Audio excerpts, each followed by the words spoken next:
Inoue be in there playing with these opponents, man. That's how that's how great he is. He be in there playing with these dudes. Inoue be in there to be working on his new dance step. That's what he be doing. He be working on a new dance step every time he step foot in that damn ring. It's too easy for him. What don't y'all understand? There was a period when Timothy Bradley wasn't merely doubtful about Naoya Inoue. He was one of his most vocal critics.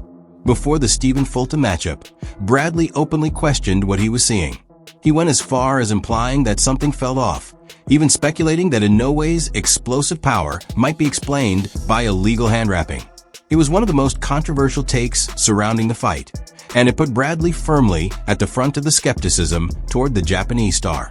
You can't put tape directly on the skin.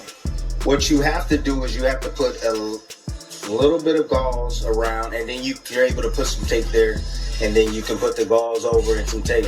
What Inoue's doing is he's basically somewhat building the cast around his hand with tape, which is illegal. You can't put it on the bare skin. And after I watched that video, I was saying, my God, like, it's a lot of tape that he's putting around to protect his hand. And then he's going to put gauze, more tape, and gauze again, and more tape. That's called double stacking. You cannot do that in boxing. I don't know who let him get away with that in Nevada or wherever he fought. It's not right.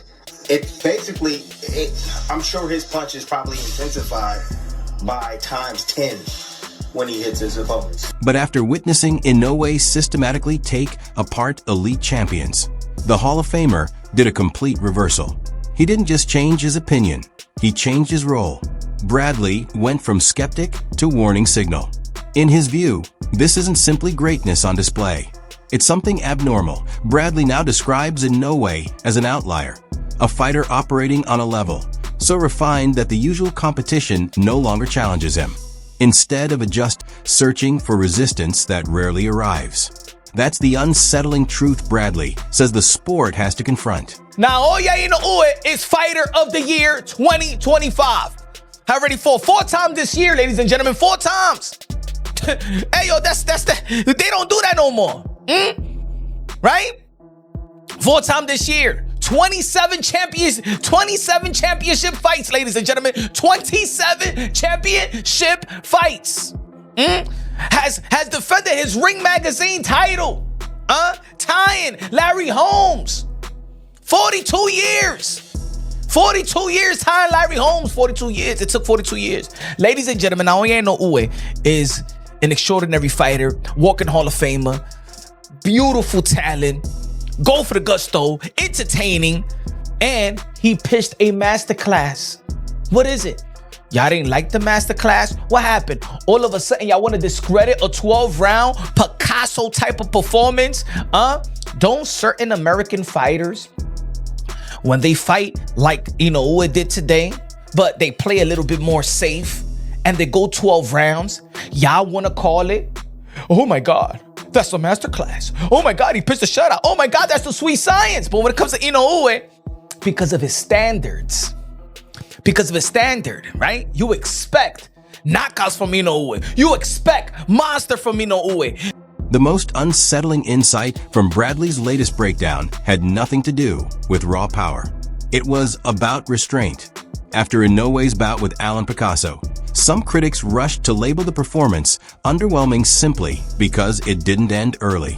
No knockout, no highlight reel finish, so they called it a flat night. Bradley didn't buy that for a second. What he saw was far more disturbing. In his view, Inoue wasn't missing opportunities. He was intentionally extending the fight, not because he couldn't finish, but because he didn't need to.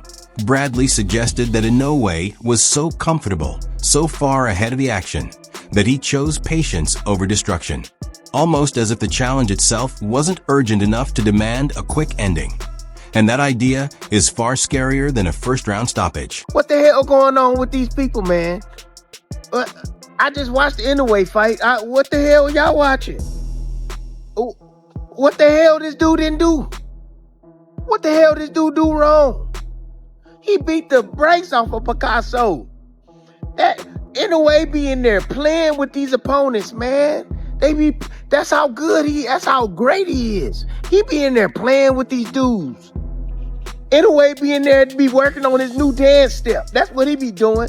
He be working on a new dance step every time he step foot in that damn ring. It's too easy for him. What don't y'all understand? Shit, he get bored in there. Shit, the ballers know. The ones that the trill ones, the ones that are the best, they know. They know. You the best at playing football in your area.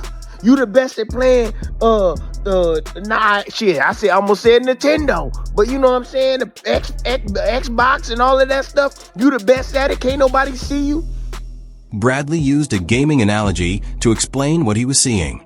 He said watching Inoue right now is like seeing a veteran player load into a Madden or Xbox match against someone who just picked up the controller. When the skill gap is that wide, you're not focused on winning as fast as possible anymore. You start experimenting. You test mechanics. You mess around just to see what works. According to Bradley, that's exactly how Inoue looked in this fight. At times, it felt less like a title defense and more like a live training session. He even joked that Inoue appeared to be trying out new footwork patterns in the middle of real competition. And the few clean shots Picasso landed, Bradley suggested those moments happened because Inoue allowed the exchange to continue, just to keep the rhythm alive. That's not just physical control, that's mental dominance. Bradley's point was clear. When a fighter is operating on that level, opponents stop feeling like threats and start feeling like background characters. Not because they lack talent, but because the gap has become so large that the fight only ends when Inoue decides it's time. Can't nobody see you on the Madden? You know what I'm saying? This shit is easy. You only allow what you want them to do. What you want them to do in the game. That's the only time they either score because you over there just messing around, trying to have fun, trying to entertain yourself. That's what Inoue be doing inside the damn ring. He just be in there trying to entertain his damn self.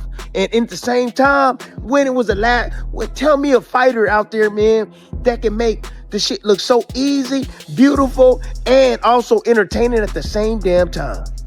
Name a fighter, please. Name a fighter. I name what Terrence Crawford does the same thing. Yeah, Terrence Crawford do the same thing. The competition ain't nothing for him. So the obvious question becomes, how does he get away with that level of confidence without paying for it? This is where Bradley brings in his most technical observation, something he described as an internal autocorrect. In boxing, there's a basic rule everyone learns early. If you load up on a power shot and miss, you're supposed to be vulnerable. Your weight shifts, your feet drift, and for a split second, you're exposed. That moment is usually when opponents fire back. Bradley says Inoue breaks that rule entirely. What he noticed is that when Inoue misses, his body doesn't lag behind the mistake. His feet reset instantly, almost in the same breath as the miss itself. There's no stumble, no recovery phase, no visible correction. It's automatic, mechanical, like a system correcting itself before the error can be punished. From the opponent's perspective, it's brutal. They see a big swing come up empty and instinctively think this is it. But by the time they react, the opening is already gone. The balance is restored. The stance is locked. The counter window never actually existed. That's what makes it so dangerous. This ability lets Inoue stay right in front of elite punchers without giving them anything back. He removes their timing, their confidence, and eventually their options. What looks like arrogance from the outside is actually precision, so refined that even his mistakes don't behave like mistakes anymore. Inoue took everything away from this dude. The only time Picasso would land anything was when Inoue allowed him to. Inoue could have easily outboxed him, didn't even get touched at all. But shit, he going for the knockout. That's what Inoue does. He tries to go for the knockout. But this dude was tough. You know, he Hispanic. He tough as hell. He took body shots, uppercuts, left hooks, right hands.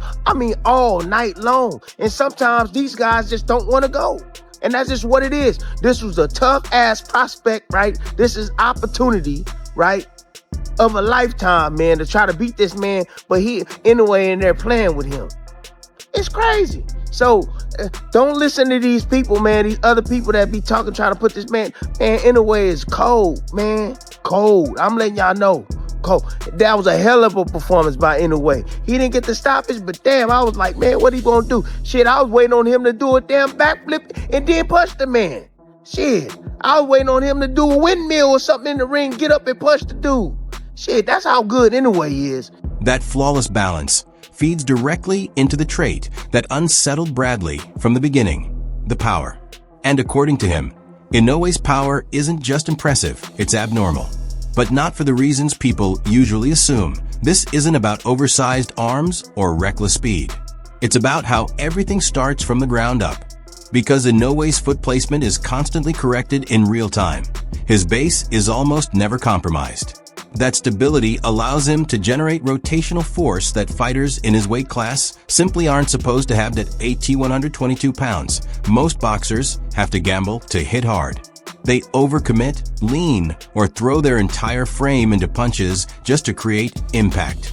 Inoue doesn't need to do that.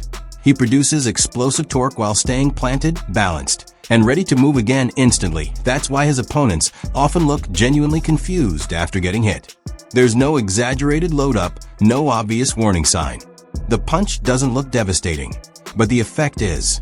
The shock travels through the body before the brain even catches up. Bradley explains that power created this way, through efficiency and structure rather than brute force, is especially paralyzing. Fighters stop engaging not because they're hurt, but because they realize something unsettling. Even the punches Inoue throws safely carry finishing consequences. Once that realization sets in, hesitation replaces aggression, and the fight starts slipping away long before the knockout ever comes. They show a picture of Naoya Inoue, Bam Rodriguez, and asking you in the post if this is what you want next and to comment. Listen, I want to make this 100% clear and drive this home. You boxing fans, the days and the times of when you say, he can do what he wants, it's up to the boxer. The days and the times of you guys being controlled and manipulated. I keep telling you guys that it's on you, the war room. As far as the boxer, if the boxer wants money, if the boxer wants to be seen as great, it is all up to the boxing fan. Hit the Tyson bell. And the zone knows this, which is why they put up a post. Is this what you want to see next? And oh, I know you guys are thinking, how about Nakatani? Inoue versus Nakatani was supposed to be next. You guys saw how the main event was Inoue and the co-main was Nakatani, to set up a fight between the two right after. But whoop, we switched gears. Why? Because Hernandez got robbed. Hit the Tyson bell. For all of you out there who was trying to go up against the war room saying, hell no, Nakatani really won that fight, Hernandez wasn't robbed, then why the pivot? The pivot is because the fans were pissed and His Excellency Turkey Al-Sheikh was pissed. He was like, listen, Hernandez, he deserved the nod. But they gave it to Nakatani. But after Nakatani versus Hernandez performance, now we want to know, what do you want next? Inoue versus Nakatani or Inoue versus Bam Rodriguez? And a lot of you guys are hoping for Inoue versus Bam Rodriguez fight. With this kind of control over the sport, everyone is scrambling to identify someone who could realistically challenge him. One name keeps coming up, Jesse Bam Rodriguez, the elite lower weight champion who has been running through respected opposition. But Bradley's message to Bam is blunt and unsettling. Stay away. While fans are pushing hard for a mega fight, Bradley has cautioned Rodriguez against stepping into the 122-pound division as long as Inoue occupies it. He's clear that this isn't a knock on Bam's talent. Bradley praises his footwork, ring intelligence, defense, and overall polish. But his point is simple. Skill alone isn't enough at that level. According to Bradley, there's a difference between being elite and dealing with something truly predatory. Inoue operates with a ferocity that most fighters never encounter. The monster isn't branding, it's a behavioral shift. When Inoue gets touched, he doesn't hesitate or back off. He escalates that we've seen opponents momentarily catch him before, and each time the response has been immediate and violent. Bradley believes that if Rodriguez moves up, it wouldn't be a competitive learning experience. It would be catastrophic. Not a loss, a dismantling, that it's a stark warning from someone who understands the gap between greatness and something far rarer. A fighter who exists outside normal weight class logic. Competition ain't nothing for Inoue. Yeah, so I'm looking for somebody to come test this man. Everybody keep talking about Bam Rodriguez. Yeah, Bam, you bring your ass up to 122 and you come see this damn monster. Oh, bring your ass up, Bam. Oh yeah, come up and see this monster, Bam. You thought Palmer was tough. Shit, you get in there with Inoue, man. Shit, it's gonna be the fight of your life. Hey, you got skills, Bam. You got defense, footwork, all that stuff, boy. But I'm letting you know, Inoue ain't got no quit in him. Inoue got that dog in him. Inoue got skills. Yeah. And you might just be the only one that gonna test this dude at 122. You know what I'm saying? Shit, I'm about to watch Nakatani next, because I'm hearing a lot of people talk about his performance. You know what I mean? So, look, I thought it was a damn good performance by Inoue. So if technique can't neutralize him and speed can't overwhelm him, does that mean Inoue is untouchable? Bradley doesn't quite use the word invincible, but his answer comes close. At 122 pounds, he sees no real threat left. In his view, the division has already been exhausted. The problems have been solved. The outcomes feel inevitable. But Bradley does acknowledge one possible limit, and it has nothing to do with skill. It's biology, not tactics, not courage, just physics that AS Inoue continues to move up. Bradley believes there will eventually be a weight class where the advantages flip. The fighter who can stop him won't just be bigger. He'll have to be unusually big and unusually athletic. Someone at 126 or 130 pounds who can carry real size without sacrificing speed, coordination, or explosiveness. A rare build, a true outlier. Until that exact matchup appears, Bradley sees no slowdown. The technique is too refined. The timing is too sharp. The confidence is too deep. The only thing capable of interrupting this run is the human body finally reaching a boundary it can't cross. And that's why Bradley's evolution matters. This is the same analyst who once doubted the legitimacy of Inoue's power. Now he's openly admitting that traditional language doesn't even work anymore. He's had to invent concepts just to describe what he's seeing, that we're watching a fighter who appears disengaged in championship fights, not because they're easy, but because he's already solved them. Opponents aren't challenges, they're variables. Test cases, difficulty settings. Whether you admire him or find him unsettling, Bradley's conclusion is unmistakable. This isn't just dominance. This is mastery. A fighter operating ahead of the sport itself.